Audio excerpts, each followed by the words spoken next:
Dear everyone, dear practitioner, as a meditation, we need to do a practice. Only the practice will bring you out of the circle of life and death to escape the burning house of of the dream. Only practicing can show you the Buddha's nature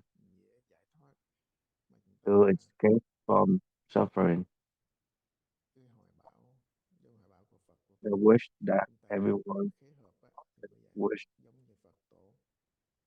like Buddha and other masters. Otherwise, you will stuck in the circle of life and death on the road to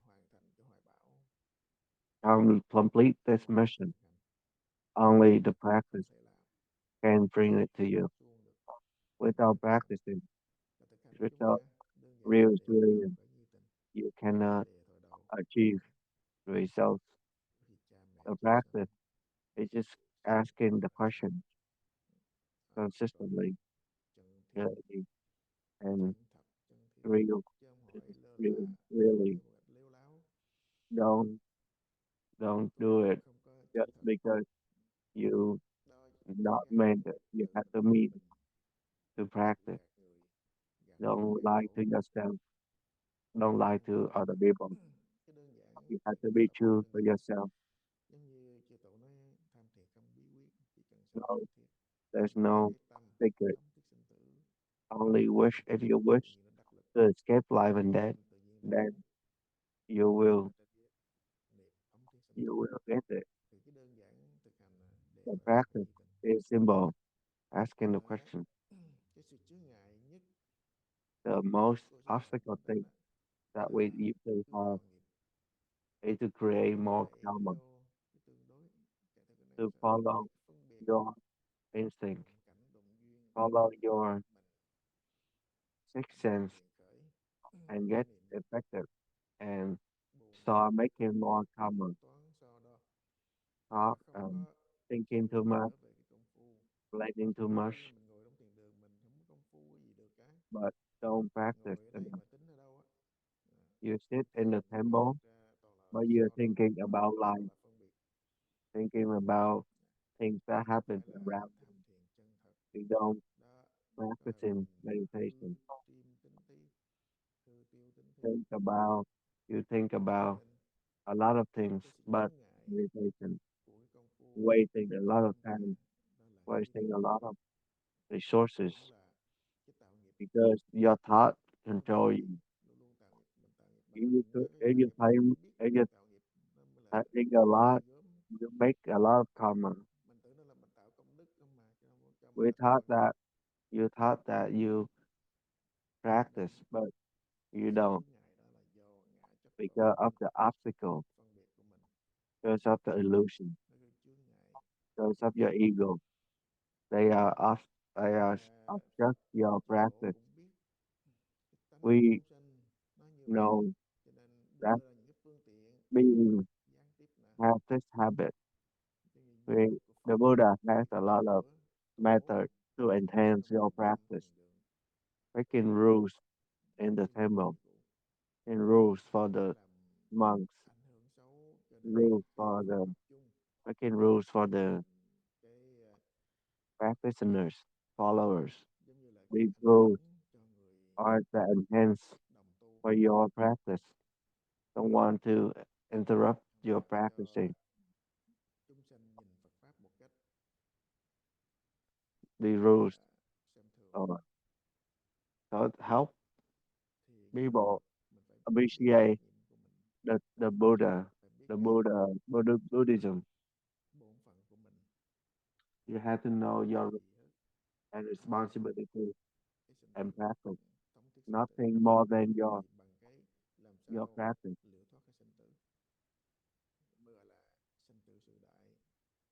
The most important thing in your life is to escape life and death. other things hay là cái lợi are danh của mình mới là to not thôi. as Tự tự important. không có thấy. You have to realize your Tại life, sao your vậy? death Vì hiện tại is quá là đầy đủ the most tiện nghi, important. vật chất, Don't be distracted mình by bị đắm the trong đó, comfort không biết, of your life. nó cột nó lôi cuốn We mình are không stuck thấy, with the comfort đâu có thấy cái and khổ, we don't cái see sự công phu, the sự tu tập, suffering, sự thống thiết của người xưa. don't see Mà how cái này people rất là thường, practice were in bình the thường, past. rất là bình thường. They give up everything for the learning. Chính những cái đó nó chướng ngại đạo, chính những cái That's đó nó why chướng these cái are việc obstacles tu tập. for your practice. Nó không có cái gì mà Nothing stop you nó rất là đơn giản, không có khó, nó chỉ cần from giống như tham thiền không asking the cần bí quyết, question. chỉ cần sanh tự thiết, There's no chỉ secret. cần siêng năng chăm chỉ, All you need to do is niệm just thông tới be sanh tử, từ cái niệm thông tới sanh tử, willing to giữ vững cái niềm tin practice and keep của mình thôi. your strong belief in yourself Người ta như thế nào and practice. nó không ảnh hưởng mình, đó là cái lập trường của mình. Cho người ta thấy Don't be như thế này affected mới là by hay things nè, around như thế you. kia mới là đúng nè, đúng mà của bạn, hay của bạn, tôi chỉ biết công phu thôi. Cho dù người ta chê tôi cũng không thành vấn đề, người ta khen tôi không thích, không ảnh hưởng tới cái đó nữa, thì You are tôi not cũng không affected bị by sự khen chê, không compliment bị tất cả những cái or cảnh nhân duyên criticism. chi phối. So when you're not affected by anything, Thực hành that is when đó you là cái đền đáp. improve. Nên sự tinh tấn All mình you không need to ai, do nó is có just không thành practice. công, nó không là cái vấn đề, tất cả là cái Even if nhân you duyên nhân fail, quả. if you Mà make mistakes, mình mà thành don't công được là mình don't worry about bực that. bội, mình tức tối, Those mình are your khó chịu karma. lên, It happens. mình điên đảo lên, Don't mà get nó sẽ lỗi affected thời.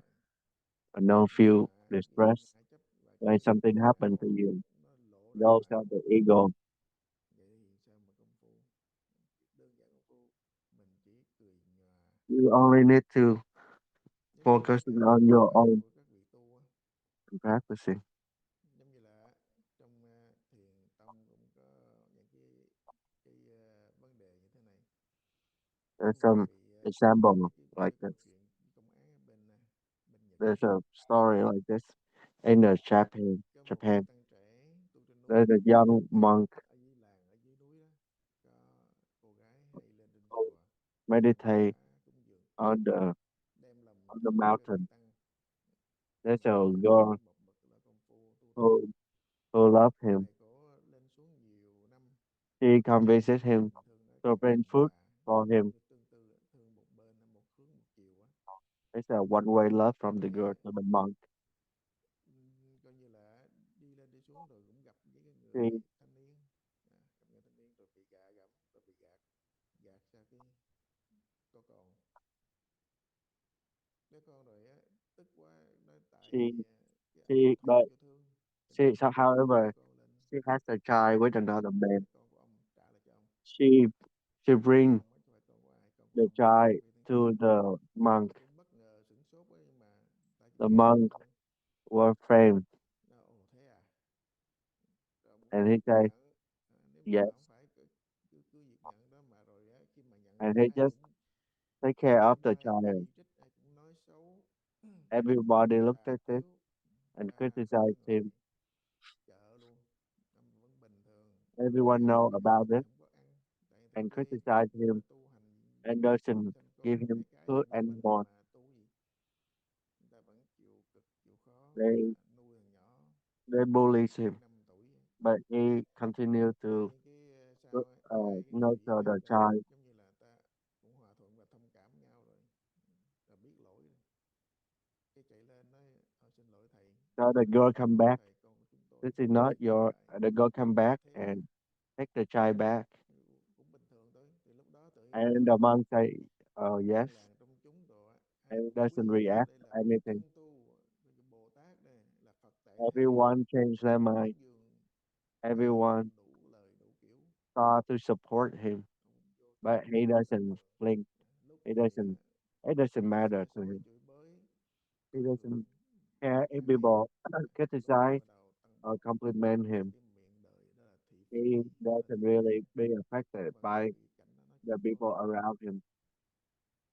Thì đó là That's cái his đáp án đó.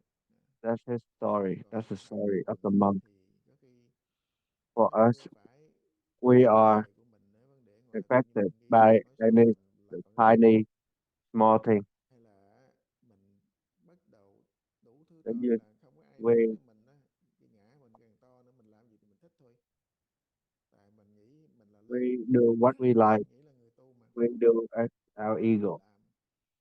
Cho nên cái chướng của mình á, là cái tạo nghiệp á, là cái vô minh, là cái ngã chấp á, nó luôn luôn chướng đạo, nó luôn That's why cản trở cái we sự công phu, sự tu tập. our ego is Cho always nên obstructed. nếu mình chưa đủ mạnh thì nên giữ giới luật, If nên not tu strong enough, kỹ trên not cái good pháp enough, cũ, just follow the thì rules nó chỉ là tu tập thôi, and follow the nó chỉ guideline một thời so gian. that you can Khi improve over đó time. ngăn nắp rõ ràng The về rules công phu will thì nó enhance sẽ you giúp cho mình vượt qua tất cả những sự so chướng that ngại. you can overcome all the obstacles. Thì đây cả cái nhắc nhở, So nhất I là just trong want to việc remind tu you tập that kỹ, và nhớ being là very mọi người ở mindful, xa, không ai quản lý, không ai thấy biết, mình phải no tự one, lại, mình you have tự to điều be chỉnh self-disciplined. chính mình.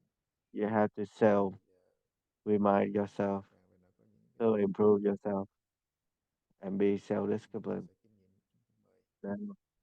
if anyone have questions, feel free to ask.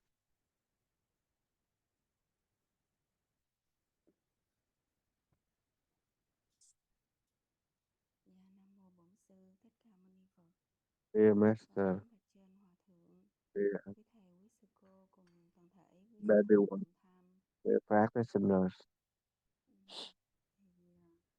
hôm qua lời just sách tấn của thank Thầy, con for your cũng có words. trong tâm sám hối I về want cái to tâm chấp ngã của mình. talk about my Thì hôm ego. qua con cũng có I make a chia sẻ mistake. I want to share về cái tâm thấm thiết sinh tử. Thì about Thầy cũng the life chỉ and ra death cho con là mình thực sự mình chưa có thật mindset. có cái tâm đó, I mình don't have chỉ có the strong mindset dựa yet. trên cái sự học hỏi We và still, nghe I nhiều still rồi lại tưởng tượng um, cho là mình có cái tâm giống như make a vậy. lot of assumptions, Cái này con cũng đã make a từng lot of bị, thầy thinking. cũng đã chia sẻ với I make this mistake cô Pháp before. Thủy á. I Và share with con thử thấy that rằng before too. mình I Đức think that Phật và Tổ rất là the khổ masters khi mà were đạt được cái Phật very và sinh disciplined ra to đời and của to mình get ngày the nay, practice dù là we cái live công in nghệ here with the phương tiện technology rất là dễ dàng, have cuộc a sống lot rất là of dễ dàng, everything nhưng mà đối với is bản thân easy for con us, cảm thấy but it make cái me sự tu tập mà vượt qua chính mình to nó cũng overcome rất là myself gian is nan, rất very là khó, hard. rất là It's khổ. hard for me Tại vì cái to overcome chất my thực của mình á, inside nó quá mạnh mẽ, because quá vững vàng, cho nên our khi mình my thực hiện ego á, are too là strong. bản So thân của that's why con I feel like tự tự đau khổ với nó, I cho feel nên sad khi mà vượt qua, mỗi lần vượt qua được every time cái I chặng đường overcome thì a thực sự obstacle, rất là overcome a rất là mệt. checkpoint. Nước mắt phải I get chảy, very rồi tired nổ and ra, I tim rất had là to đau, learn about tại hard vì mình way. không có It's chấp nhận được hard way cái lỗi của because we mình, cannot mình không accept chấp nhận được cái my bệnh của mình, my mình own thực sự mistake. không có cái niềm I tin don't accept my ở own nơi cái fault. tâm Phật của mình. Thì I don't chiều hôm believe qua thầy in và a sư lot of cô Pháp things. Thị cũng có chia sẻ Yesterday rằng we cái share công phu thật sự không có khó, about mà this. cái khó là không It's có not bỏ được cái easy. bản ngã của mình xuống. The hard Thì part tối hôm qua tụi is con to có give up your ego, học my và chia ego. sẻ, So thì cũng thấy we talk đọc about it more and thầy more, thầy and thiện we của read a book. sư ông cũng nói We read rằng about công phu không có the khó, story. nhưng It's mà not cái niềm the tin practice is not thì rất là hard. khó. The belief is hard. Thì The con cũng practice is thấy rằng easy, but the nó belief is khó, hard. tại vì mình thật sự không có cái niềm tin này, I don't cho have a nên strong hoàn belief. cảnh là mình chạy theo That's cảnh, why đụng I duyên là follow mình chạy theo duyên. the outside Thật sự tụi and con, don't focus chính bản thân on con my thấy mình practice. tin vào cái For và me, tin I vào cái tự think tự that tin I của mình. believe Cho in the nên công wording phu tụi con lúc nào rather nó than cũng bị my hơi bị own thì perspective. So that's why I và have a lot of thầy từ disruption. bi khai thị và sắp tới So thêm cho I con want to share cái that, này. Dạ, and I hope con you xin phép cảm can ơn give thầy. me a few words to help me get better. Nếu mà mình á If we được Phật, được tổ, được get supported được bạn đồng tham by a lot of đi điền people nhắc nhở, around us, we get rồi reminded nhắc by rồi friends, nói những cái mình master, khó chịu, nói những and cái chướng tai make gây us mắt, feel a bit comfortable những cái mình mất thích because cái of the lời reminders. biết Because thêm that những cái lời you have to know those reminders cái đó đều là những cái may annoy you, đều là but tham, those những cái reminders thuốc đắng đã từ help cái you get khiến better. mình mất lòng. Those Mình biết là cũng mất criticisms lòng nhưng mà will nó improve you, cũng là vì cái but it đạo will tràng Phật pháp, support you cũng vì cái giúp cho mình tiến tu, to phải get more better than the road to the Buddhist. trở về với To be, công phu, cố gắng công phu. so keep Mình phải biết asking your questions. You đổi have lại to cái appreciate. thích á, trở thành cái quý. Giống như là mình uống You thuốc have mình to biết là appreciate instead mình of phải hết bệnh, feel nhưng mà annoyed. You have to uống uống thuốc appreciate nào nữa cũng phải the uống, mà criticism. không có uống thuốc thì là With bệnh cũng the không xuất hiện, reminders rồi nó and còn suy tàn criticism, mà không có thuốc gì. we will not Cho nên cái thuốc continue our khó practice, uống, nhưng mà even though it will để nó sẽ say and giống như it là will, dầu might ăn, upset you, ai không còn but it thuốc will thì vẫn also đi help từ you. đầu. Nothing Không có cái phương tiện nào khác hơn cái pháp is thân này. better than this practice. Bà nói No, không có no thể other nào mà way kiếm được nữa cả. improve Nhưng mà nếu mình không có you thuốc, không có hộ rather để than the hiểu được, thực practice. hành được á, Even though you don't know anything cô phụ mình, tự mình á, and you give up, that means you mình give sống up sống trước mặt mình. yourself. Nên Don't chưa give up hội phải làm yourself. sao cho được, chưa You have hội chưa to hiểu phải làm sao cho hội được, hiểu được, figure hành out cho được, the way mới là cái yourself. người có cái ý chí. Giống như bài As a toán practitioner, khó đó, đứa học you trò have á, to figure it thấy out for khó nó yourself. chán nó bỏ mình làm, khó Even mình though thấy it's thấy very khó hard, khó tại vì mình chưa có but cái trình do độ not give căn up. bản. Mình phải It's làm just sao because nắm hết tất cả we are all tất cả beginners. những cái cách giải That's why căn bản, thấy we thiếu chỗ have to nào learn bổ cái more chỗ đó. and Khi keep mà càng improving. khó nhiều chừng nào mình lại càng thích nhiều chừng The đó. harder Mấy đứa the nào ham học the á, problem càng is, thích. the Thầy better càng that you get, khó nó càng quý. the Thầy càng harder khó thầy things càng get, mới nên thân the mình. better you Cái become. anh á, nó không có sợ. Đối với mình thấy Don't be cái afraid. thuận tiện, Don't be easy, upset. Don't be thì mình worried. phải giống như là thích người ta nịnh mình, thích người ta tăng bốc mình rồi mình mới phải Don't chịu á, feel học á. Thì đó là don't feel like you like to be complimented, cái mà đạo không because hay. the complimentation Thế là will not support you hưởng thụ cái too sự much. cúng dường á, tăng bốc mình nhiều quá cũng nguy hiểm. A lot Cái if tiện you nghi get quá a cũng lot of cũng nguy hiểm. compliments, it's very dangerous Cho nên as á, well. giống như cái câu chuyện của Ngọc Lâm, khi mà Ngọc Lâm á bắt đầu á được vua trọng dụng ở trong hoàng cung mà định xây chùa cho nữa, và ở hôm đó thời gian á, cái là không biết thấy thời gian dài quá không biết mình phải làm cái gì đây, mở cẩm nang sau ra thấy bị phải đi gấp rời khỏi. Thì thực sự ra mấy cẩm nang đó giống như là câu chuyện đó nó hư cấu lên thôi, đó là những lời khuyên, đó là những lời nhắc nhở để vượt khó, để không phải mắc phải sai lầm. Cho nên á, chỗ mà sung sướng, chỗ mà thoải mái After, quá đó là cái chỗ if nguy you hiểm. are like us, if you are Phải too rồi, comfortable, you gần feel nhiều cũng too nguy hiểm, gần vô cũng suitable nguy hiểm. Mà for sung sướng yourself, quá đối với cái tâm mình feel đó cũng happy, nguy too hiểm. happy Phải ngại chấp and too không vững comfortable, it's trong very cái dangerous. hoành hành. It will ruin Cho nên á, là yourself. You will phải ruin rời yourself ngay. if you are in a Cẩm nang thứ ba được cái comfort lời khuyên đó zone. phải rời ngay. You have to Nên bắt đầu đi escape hành trước, the khổ hạnh. comfort zone Nên and chúng ta become cũng vậy, chúng ta không có balanced. được cái bậc mà giống như là Ngọc Lam là người kiến tánh, những cái bậc tổ sư khuyên mình chỉ còn cái lời của Phật, lời của tổ thôi, và những bạn đồng tu cùng với mình thôi, nhờ As người we ta hear, we chỉ dẫn remind cho mình, each chứ other, mình tự help each xem other xét lẫn nhau improve vậy. and Thì nhờ get vậy better. công phu sự tu So tập we của mình share our mới thoughts tiến together bộ. and improve phải biết together. trân trọng, phải biết quý. So be, you have to appreciate those Mình criticism.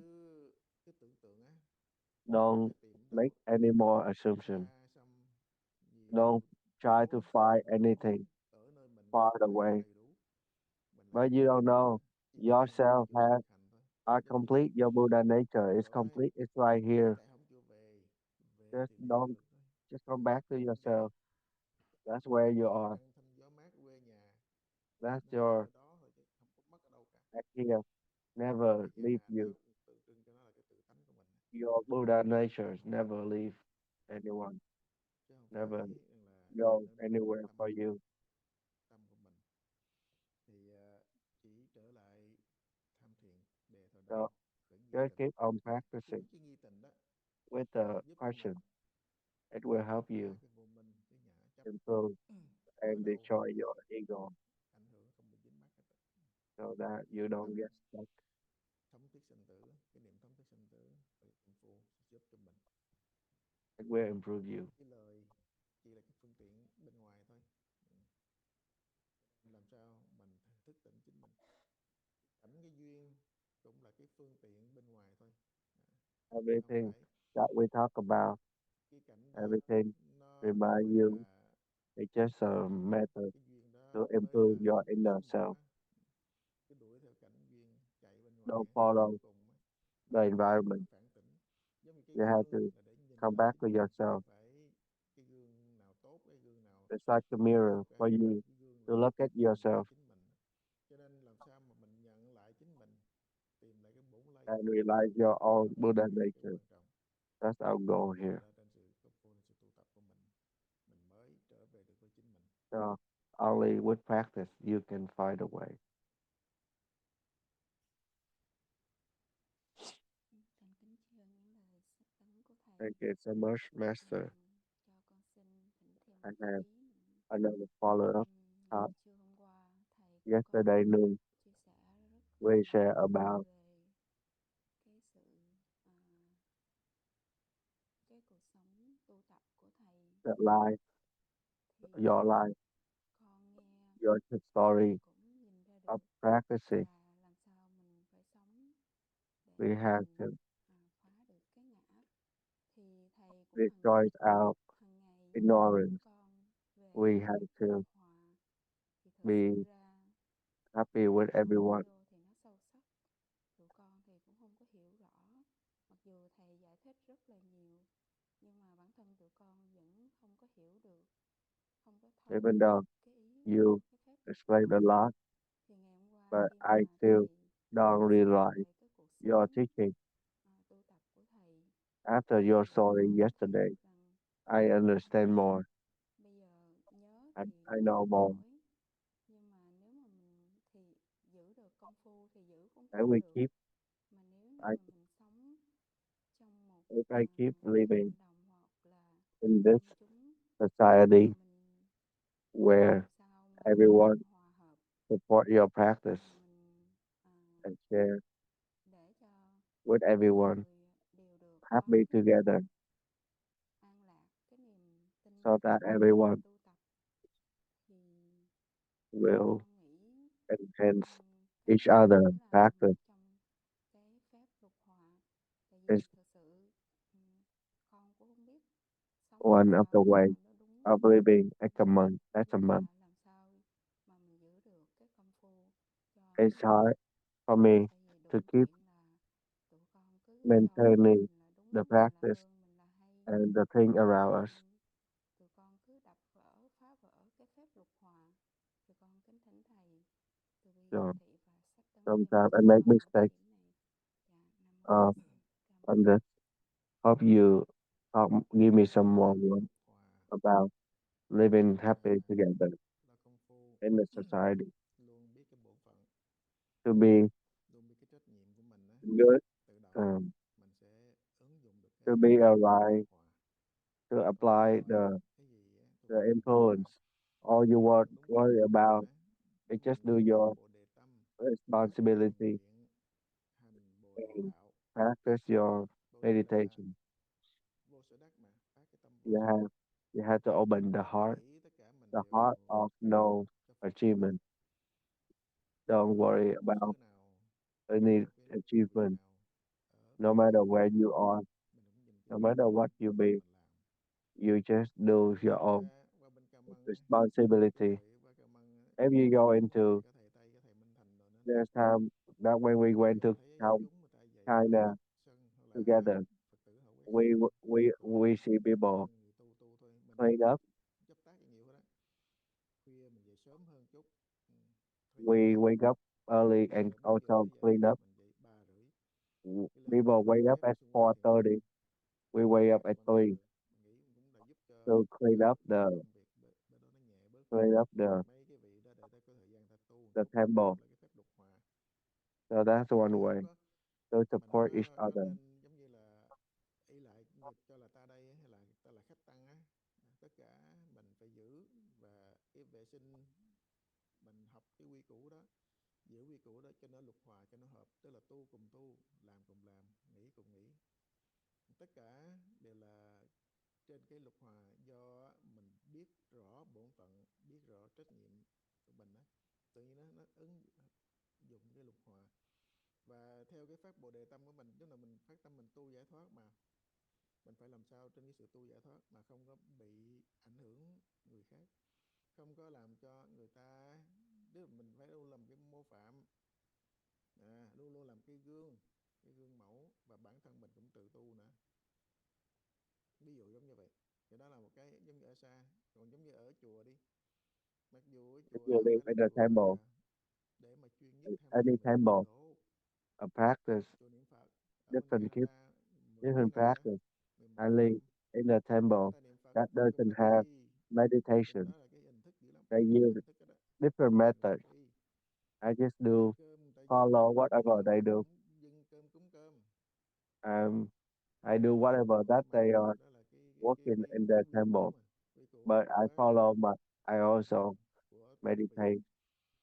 Đó, mình vẫn theo hết đó, nhưng mà mình I follow biết their rõ cái công phu của mình, schedule, vẫn công their phu. Người ta niệm practice, Phật thì mình thăm but thiền. I also Mà có khi ta practicing niệm, mà có khi ngồi ngay my trống á, own cái trống là cái khánh á, cái ít meditation. tại với ít tại chúng có mấy trăm người đánh, mà mình ngồi trên ngay chỗ cái người mà diệt chúng đánh ỏm tỏi, thêm cái trống dụng rầm bên lỗ tai nữa, nhưng mà cũng tham thiền rồi, biết một không thấy There's tiếng a động, lot of không thấy obstacles, tiếng and linh tiếng mỏ nữa. but when I meditate, they does Thì not cái interfere đó with cũng là my practice. cái lục hòa, tự nhiên So nó that's how giúp cho mình. when you Rồi practice, phải công it việc will mình làm support vậy you. người ta về hết để mình Everything you học lại, practice. tại vì mình là thường trụ một mình, Sometimes có một mình thôi. you stay late. Thầy thì ở thất, thầy đi Sometimes I đi stay đi phật later. sự, mà It's phải thầy fine. đi phật sự nhiều, mình Everyone về left. thầy cứ bỏ tôi ở nhà một I'm mình. the only one who Thầy đi phật stay sự at the công việc Phật temple. pháp, cho So, nên but I just rất là hoan hỷ, keep ở nhà một mình practicing, rất là hoan hỷ.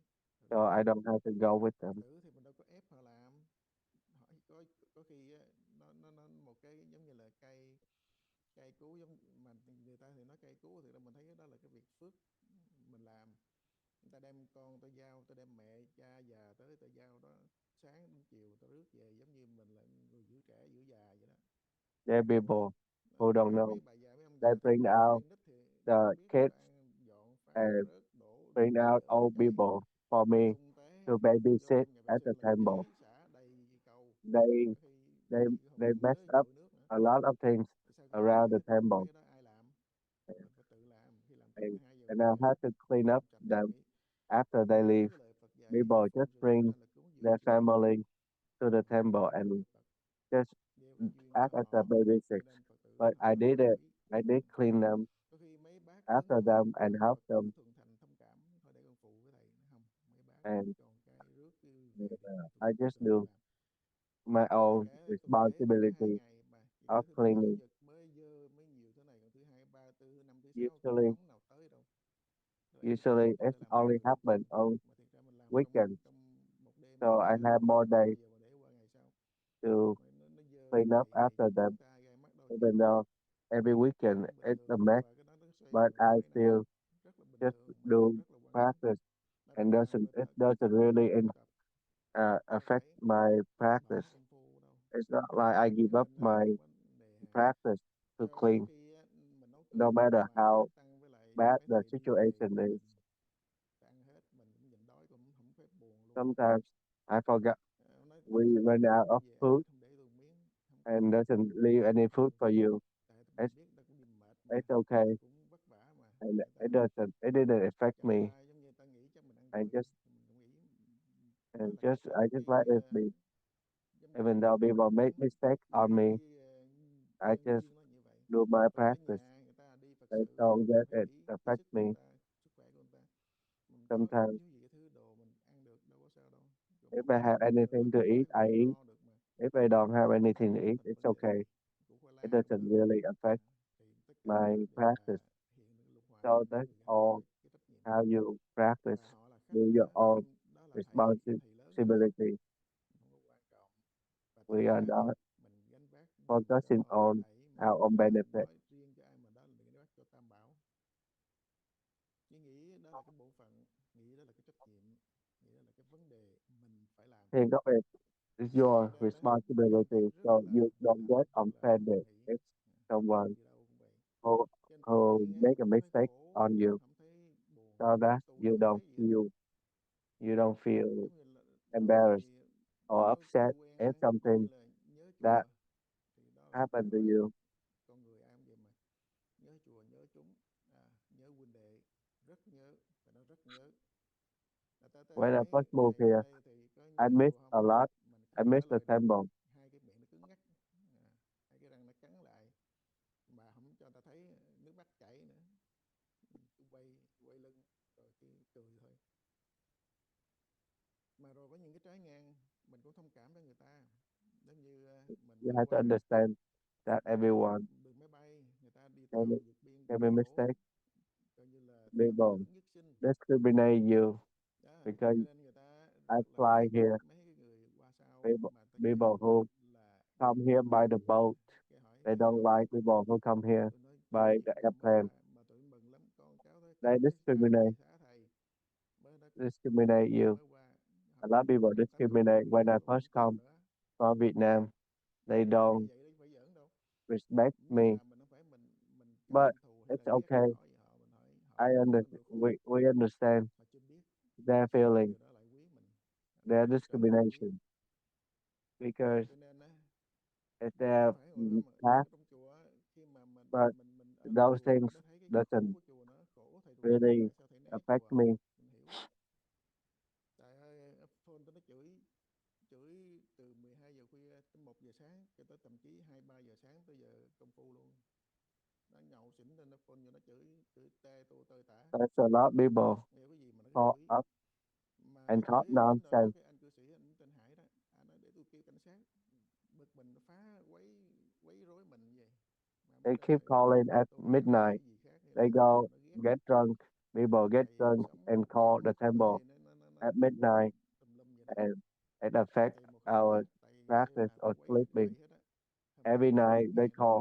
3 giờ sáng, nói tới 5 giờ sáng luôn. There's one time Chồng nói cho we đã, listen to the nói phone cho call đã, from chửi thằng 3 này thằng nọ đồ đi a.m. chùa đi tùm to lum. 5 a.m. We listen to him, Nói đã, hôm nay nãy giờ mấy hôm nay này thấy anh mệt, thấy anh khổ, anh có những chuyện cứ nói kêu and họ and dùng từ once bằng mày tao he mà, he listened, chứ nói he với will anh listen, anh có gì cứ and nói he was ra, very rude and tôi mean, sẵn sàng tôi nói chuyện với anh. Thì nói một hồi cái and anh khóc and lóc, then he anh sám cried hối, nói and cảm ơn thầy. he Thì đó apologized. mà có những cái lấn cấn But do cái after sinh hoạt ở trong cộng đồng, tùm lum tà la chuyện ấy. Cái đó mình and không màng tới, nhưng he mình just nói blamed the cảm ơn thầy. temple. Mình đâu có đánh giá Phật pháp chung, đâu có hỏi chùa nào cũng như vậy, là thầy nào cũng giống như vậy. Mà cái đó mình tự chuốc lấy cái phiền não điên đảo mình, làm cho mình khó chịu không. Rồi cái rầu rĩ với cái uống rượu uống đồ tự phá hại mình không, mà không biết cái Phật pháp quý. Thì nói cho ông một hồi mấy tiếng đồng hồ vừa nghe ông We chửi talked xong to tôi mới them nói lại cho ông, for a few hours. nói thấy đáng thương cho After ông, listening to sau này them ông for a hối few hận từ đó hours, trở đi không phone không phá như after vậy nữa. that, he doesn't disrupt Có the những cái vấn temple đề anymore. tại vì người ta sống không có người thân, cục bộ cái uất hận của họ rất là mạnh, hay là mấy cái bà